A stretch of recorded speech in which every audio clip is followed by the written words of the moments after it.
साथीहरू आजको यो श्रृङ्खलामा हामी के जान्नेछौँ थाहा छ? थम्बनेल त हेरिसक्नुभयो। टाइम स्ट्याम्प्सको बारेमा जान्नेछौँ। टाइम स्ट्याम्प्स भनेको के हो? स्पेसल्ली यो हामीले इन्ट्रोको पार्ट छुट्टै, बिचको जुन विषयवस्तुको पार्ट छुट्टै र अझ तपाईँको टपिक वाइज भयो भने अझ त्योलाई छुट्टा छुट्टै राखिदिने र आउट्रो पार्ट छुट्टै। सो यो जुन एपिसोड यो पार्ट रहेको छ हाम्रो भिडियोभित्रको एउटा कन्टेन्टभित्रको, यसलाई हामी छुट्याउने जान्नेछौँ आज। त्यसलाई भन्दा छ टाइम स्ट्याम्प्स, टाइम सेटिङ गर्ने भनौँ एउटा हिसाबले। सो जस्तै कि अहिले मैले यो बोलिरहेको छु मेरो इन्ट्रो पार्ट, यहाँनिर तपाईँले देखिसक्नु भएको छ होला। मैले यो भिडियोमा पनि राख्नेछु टाइम स्ट्याम्प्सको लागि। जस्तै इन्ट्रो पार्ट, त्यस पछाडि बिचको पार्ट र आउट्रो पार्ट, यसलाई मैले छुट्याएर राखेको छु। यो तरिका कसरी बनाउने, यो टाइम स्ट्याम्प्स कसरी बनाउने जसलाई फड्को मार्न सजिलो हुन्छ, कहाँनिरबाट विषयवस्तु छ, हामीलाई इन्ट्रो आउट्रो चाहिँदैन, डाइरेक्ट विषयवस्तुमा हेर्ने मन छ हामीलाई भनेर तपाईँले सोच्नुभयो भने तपाईँले डाइरेक्ट त्यहाँनिर क्लिक गर्नुभयो भने सिधै त्यहीँबाट स्टार्ट हुन्छ। सो टाइम स्ट्याम्प्स गर्न हामी जान्नेछौँ आजको श्रृङ्खलामा। पक्कै पनि तपाईँ नयाँ हुनुहुन्छ भने कृपया च्यानल सब्सक्राइब गर्नुहोस् र पुरानो हुनुहुन्छ भने मजाले भिडियो अन्तिमसम्म चाहिँ हेर्नु होला, किनकि जानकारीमूलक रहेको छ यो भिडियो। सो आजको श्रृङ्खलालाई म सुरु गर्छु। भिडियो मन पर्छ भने ड्याङ्की ड्याङ एक लाइक चाहिँ ठोक्नु होला है। त्यस पछाडि के सल्लाह सुझाव छ भने कमेन्ट बक्समा छोड्नु होला भन्दै लाग्छु आजको यो श्रृङ्खलाको लागि स्क्रिनतर्फ। साथीहरू, सर्वप्रथम आफ्नो भिडियो अपलोड गरिरहेको ठाउँमा अथवा आफ्नो भिडियोको एडिटमा जानुहोस्। एडिट गरिसके पछाडि डिस्क्रिप्सनमा जानुहोस्। त्यहाँनिर तपाईँलाई टाइम स्ट्याम्प्सको लागि एउटा केही लेख्नुपर्ने छ, टाइटल। जस्तै मैले यहाँनिर टाइम स्ट्याम्प्स दिएर त्यसको मुनि टाइम दिन्छु। अब यहाँनिर चाहिँ मैले सुरुमा इन्ट्रोको पार्ट राख्छु। इन्ट्रो मेरो 0 मिनट 0 सेकेन्डदेखि सुरु हुन्छ, त्यही भएर यहाँनिर मैले 00 त्यस पछाडि स्पेस दिएर यो स्ट्याम्प्सको नाम, यो पार्टको नाम लेख्छु इन्ट्रो भनेर।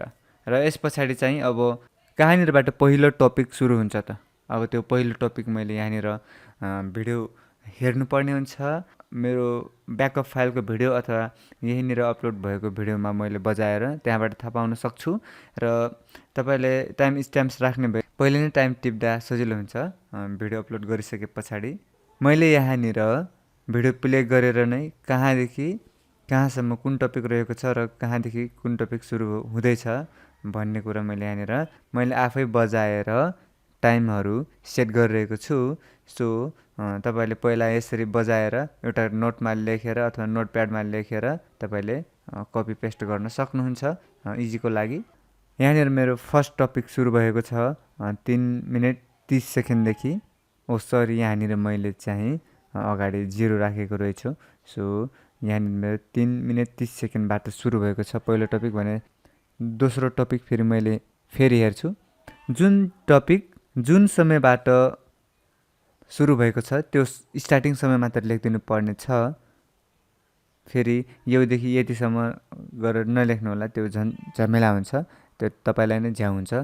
सो कुनै पनि टपिकको स्टार्टिङ टाइम मात्रै यहाँनिर तपाईँले डिनोट गर्नुपर्ने छ। ध्यान दिनु होला, मेरो चाहिँ यहाँनिर चाहिँ मिनट र सेकेन्डमा मात्रै छ, त्यही भएर मैले 2वटा कलम युज गरेको छु भने यहाँनिर तपाईँले घन्टामा पनि छ तपाईँको भिडियो भने तपाईँले 3वटा कलम थप्न सक्नुहुन्छ।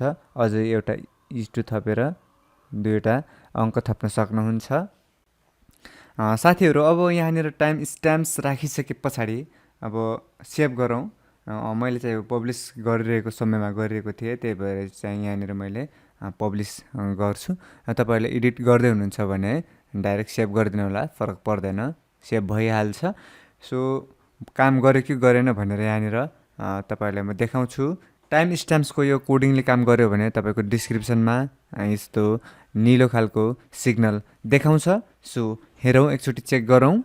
ध्यान दिनु होला साथीहरू, यो चाहिँ जब प्रिमियरको टाइम हुन्छ त्यो बेला चाहिँ हामीले टाइम स्ट्याम्प्सले काम चाहिँ गर्दैन, देखाउन चाहिँ देखाउँछ तर काम चाहिँ गर्दैन।